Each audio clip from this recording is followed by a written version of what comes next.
Bismillahirrahmanirrahim. Assalamualaikum warahmatullahi wabarakatuh. Saya Anissa Usatun Hasanah, perwakilan dari kelompok 4 yang akan mempresentasikan tentang materi yang berjudul karakteristik perkembangan masa usia lanjut.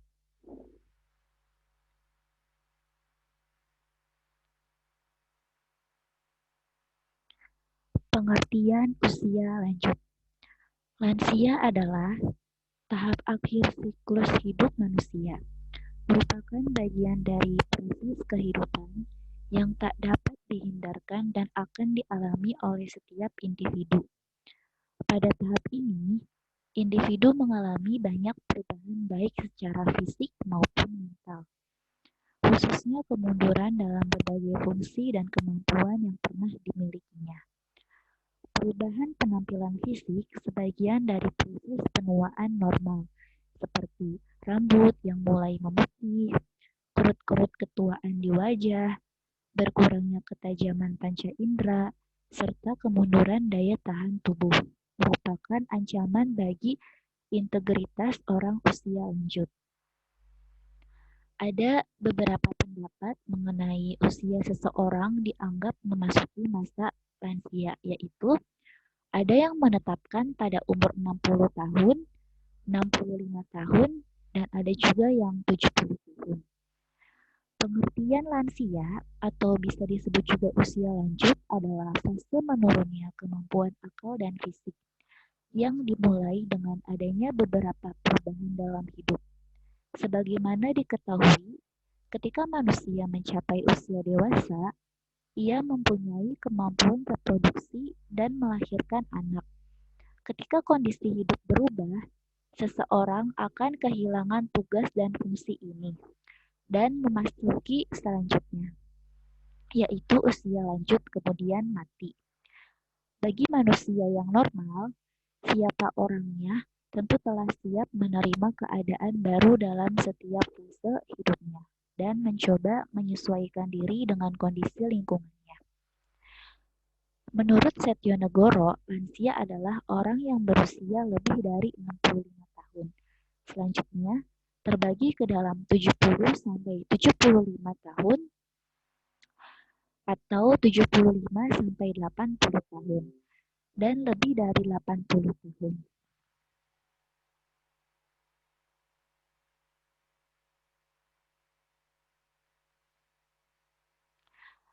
Ciri-ciri masa usia lanjut. Yang pertama, lansia merupakan periode kemunduran-kemunduran yang terjadi pada lansia berupa kemunduran fisik dan juga mental.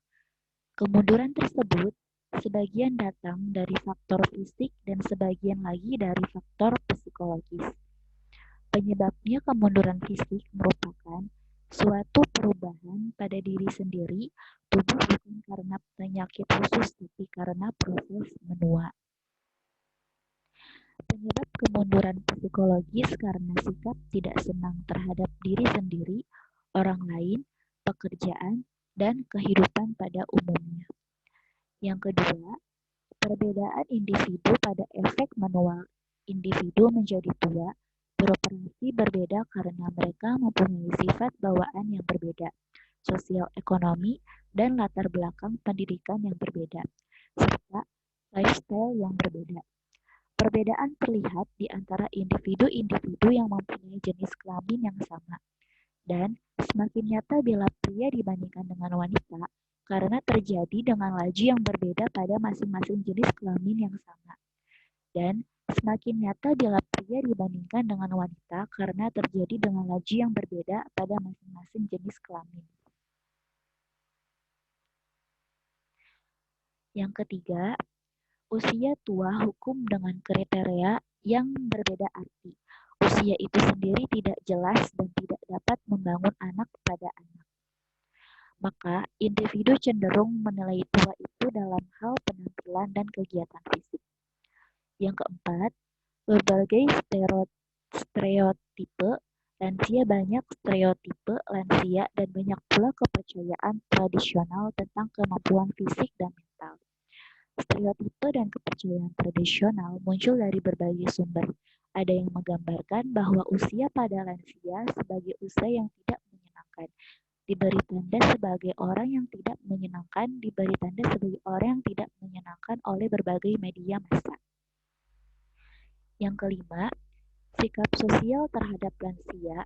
Pendapat Clive tentang lansia mempunyai pengaruh besar terhadap sikap sosial terhadap lansia. Kebanyakan pendapat Clive tersebut tidak menyenangkan, sehingga sikap sosialisasi cenderung menjadi tidak menyenangkan.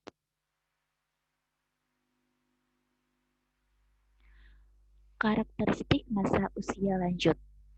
Menurut Battle dan Lewis tahun 1983 serta Alken tahun 1989, terdapat berbagai karakteristik lansia yang bersifat positif. Beberapa di antaranya adalah: yang pertama, keinginan untuk meninggalkan warisan. Yang kedua, fungsi sebagai seseorang yang dituakan. Yang ketiga, kelekatan dengan objek-objek yang dikenal. Yang keempat, perasaan tentang siklus kehidupan. Yang kelima, kreativitas. Yang keenam, rasa ingin tahu dan kejutan. Lalu yang terakhir, perasaan tentang penyempurnaan atau pemenuhan kehidupan dan lain-lain.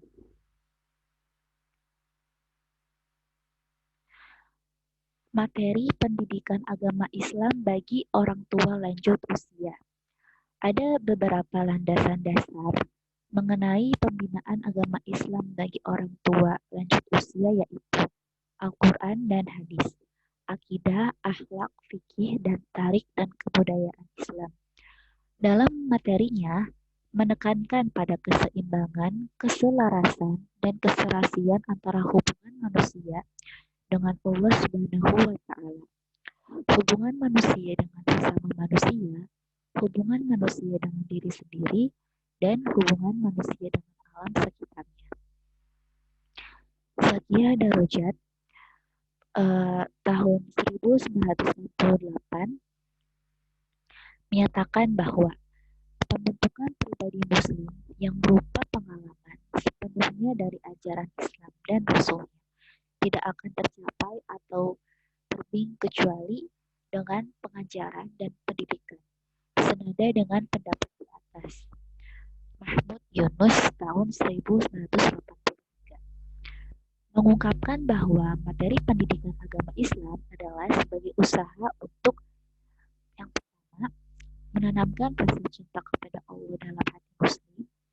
Yang kedua, mendidik sedini mungkin agar muslim taat kepada perintah Allah dan menjauhi larangannya. Yang ketiga, membiasakan muslim berakhlakul karimah, memberi tauladan dan nasihat. Yang keempat, membentuk seseorang berbudi luhur dan berpegang teguh pada ajaran Islam dan sebagai warga negara. Fungsi pendidikan agama Islam bagi orang tua lanjut usia. Fungsi pendidikan Islam adalah petunjuk, pembimbing, dan pengarah bagi kelangsungan hidup manusia di atas permukaan bumi. Fungsinya secara umum bahwa dengan adanya pendidikan tersebut, maka terwujudlah manusia sebagai hamba Allah Subhanahu wa Ta'ala yang bersujud dan beribadah kepadanya, sebagaimana firman Allah Subhanahu wa Ta'ala dalam Al-Quran surat Az-Zariyat ayat 56 yang berbunyi, wa ma khalaqal jinna wal insa illa liya'budun. Artinya, dan aku tidak menciptakan jin dan manusia, melainkan mereka mengabdi kepadaku. Tujuan pendidikan agama Islam bagi orang tua usia lanjut. Para tokoh pendidikan memberi batasan tentang tujuan pendidikan orang dewasa yang tercantum dalam buku Adult Education in Action tahun 1936. Karangan John X. Flynn yang mengatakan bahwa to return to creative endeavor, yang maksudnya adalah pendidikan itu kembali kepada usaha-usaha yang kreatif dari pihak pendidik agar orang dewasa lebih terarah jalan hidupnya, baik dalam interaksi dengan Tuhan dan dengan lingkungan sosialnya. Muhammad Al-Tawmi Al-Syaibani tahun 1979. Maka, jelaslah bahwa tujuan pendidikan orang dewasa adalah terarahnya jalan hidup manusia dan dapat mengembalikan aturan sosial yang dimiliki dengan usaha-usaha kreatif menunjang.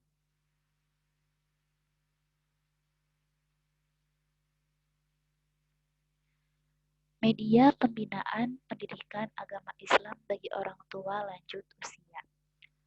Media pendidikan agama ialah perantara yang dapat digunakan dalam rangka pendidikan agama.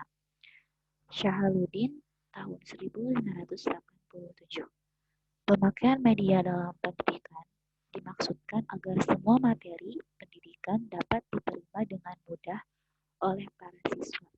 Dalam hal ini, objek bina adalah para lanjut usia. Maka dengan media diharapkan para lanjut usia dapat dengan mudah menangkap pendidikan agama Islam. Adapun beberapa macam media pembinaan pendidikan agama Islam bagi orang tua lanjut usia adalah sebagai berikut. Yang pertama itu ada lisan, kedua tulisan, lalu yang terakhir yaitu audio visual. Selanjutnya ada ciri-ciri keberagaman di usia lanjut. Yang pertama itu, kehidupan keagamaan pada usia lanjut sudah mencapai tingkat kemantapan. Yang kedua, meningkatnya kecenderungan untuk menerima pendapat keagamaan. Yang ketiga, mulai muncul pengakuan terhadap realistis tentang kehidupan akhirat. Yang keempat, sikap keagamaan cenderung mengarah kepada kebutuhan saling cinta sesama. Yang kelima, timbul rasa takut kepada kematian yang meningkat. Lalu yang terakhir, perasaan takut kepada kematian. Selanjutnya ada implikasi dalam pendidikan. Proses pendidikan berlangsung secara terus-menerus seumur hidup. Proses belajar juga berlangsung sepanjang hidup manusia. Implementasinya dalam program pendidikan seumur hidup melibatkan berbagai pertimbangan seperti filosofis, ekonomi, dan teknik pelaksanaan. Dari segi teknik pelaksanaan, bersumber dari hasil penelitian tentang belajar dan ingatan pada lanjut usia, Werner dan Holtz, tahun 1983, mengusulkan beberapa hal sebagai berikut. Yang pertama, pentahapan pancing. Jika mungkin berikan kesempatan kepada individu untuk menyusun langkah mereka sendiri, tugas atau metode pembelajaran yang mengikat atau menekan akan menyulitkan mereka. Motivasi dan kecemasan. Beberapa tahapan dari motivasi adalah kebutuhan untuk belajar. Tetap lanjut usia mungkin menjadi terlalu termotivasi dan mengalami kecemasan dalam satu situasi belajar. Berikan individu kesempatan untuk menjadi akrab dengan situasi, minimalkan peran kompetisi dan penilaian guna menghindari kecemasan. Lalu yang ketiga, lelah. Beberapa tugas mungkin membuahkan beberapa kelelahan mental atau fisik. Satu masalah yang pada umumnya dialami para lanjut usia, perpendek jam pelajaran, teruskan kegiatan berikutnya, dan seterusnya agar tidak kecapean. Lalu yang keempat, kesulitan. Banyak tugas yang cukup kompleks, atur materi dari yang sederhana menuju ke yang kompleks untuk membangun rasa percaya diri dan keterampilan. Yang kelima, kesalahan. Bangun atau susun tugas yang menghindari kesalahan dan tidak dapat dipelajari. Yang keenam, praktek. Berikan kesempatan untuk mempraktikkan hal-hal yang sama pada tugas yang berbeda. Yang ketujuh, umpan balik. Berikan informasi yang memadai dari respon terdahulu. Yang kedelapan, materi ajar disajikan untuk mengimbangi atau sesuai dengan problem indera yang dialami oleh usia lanjut. Perhatian langsung tertuju pada aspek tugas yang relevan, kurangi atau hindari informasi yang tidak relevan. Yang kesembilan, organisasi. Belajar dan mengingat informasi sering dikelompokkan atau berhubungan dengan beberapa cara. Yang ke-10, relevansi dan pengalaman. Orang belajar dan mengingat apa yang dirasa penting baginya, usahakan agar tugas relevan dengan minat individu. Lalu selanjutnya ada strategi pembelajaran usia lanjut. Yang pertama itu ada strategi pembelajaran menyenangkan. Nah, setiap pendidik dalam proses pembelajaran dapat berperan dalam pelaksanaan strategi pembelajaran menyenangkan ini. Karena dengan adanya strategi tersebut merupakan salah satu upaya dalam meningkatkan motivasi orang tua lanjut usia untuk belajar dan mengamalkan hukum Islam. Gambaran pelaksanaan strategi pembelajaran menyenangkan dapat terlihat dari kegiatan-kegiatan yang terjadi selama pembelajaran di kelas, baik kegiatan yang dilakukan oleh guru maupun oleh peserta didiknya. Lalu yang kedua itu ada strategi komunikasi efektif. Komunikasi merupakan salah satu interaksi aktif antara guru dengan orang tua dalam proses pembelajaran PAI. Strategi komunikasi efektif sangat diperlukan dalam pembinaan pembelajaran PAI bagi orang tua lanjut karena pada umumnya mereka memiliki gangguan dalam hal komunikasi, di antaranya ada orang tua yang tampak seperti tuli atau sulit bicara atau pernah berbicara tetapi kemudian serta senang meniru. Menyikapi hal respon dan menuturkan bahwa strategi komunikasi ini pernah kami terapkan pada orang tua lanjut usia dalam hal belajar pelajaran agama Islam misalnya. Berkomunikasi dengan mereka apabila ada materi pembelajaran yang merasa sulit dipahami oleh mereka. Lalu yang terakhir ada strategi perorganisasian tempat belajar. Perorganisasian tempat belajar bagi orang tua lanjut usia merupakan salah satu strategi yang sangat efektif juga untuk diterapkan bagi guru dalam pembelajaran PAI. Perorganisasian tempat belajar ini dilakukan sebagai strategi dalam belajar PAI agar orang tua lebih terarah dalam proses pembelajaran PAI. Proses perorganisasian ini dilakukan dengan cara dipisahkan usia orang tua berdasarkan kategori ketuaan mereka masing-masing. Dengan adanya pemisahan ini, guru akan mengetahui mana orang tua yang perlu penekanan materinya yang lebih tinggi dan mana orang tua yang materinya disesuaikan dengan tingkat usia mereka. Pada masa ini, umumnya seseorang dihinggapi oleh kondisi fisik yang bersifat patologis berganda, badan misalnya tenaga seseorang berkurang, energi seseorang yang semakin menurun akibat dari lemah, kulit semakin keriput, gigi makin rontok, tulang makin rapuh, dan sebagainya.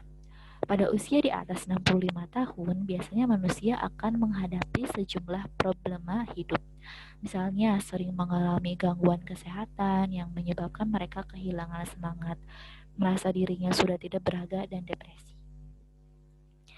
Melihat problematika yang dihadapi oleh orang tua lanjut usia, maka sangat diperlukan pendidikan dan pengajaran agama Islam secara intensif yang kemudian dipelajari, dihayati, dan diamalkan oleh lansia dalam kesehariannya. Dengan adanya pendidikan Islam non-formal, maka akan mengembalikan kesehatan jiwa orang yang gelisah dan bisa menjadi benteng dalam menghadapi goncangan jiwa. Sekian dari kelompok 4. Mohon maaf bila ada salah kata. Terima kasih. Wassalamualaikum warahmatullahi wabarakatuh.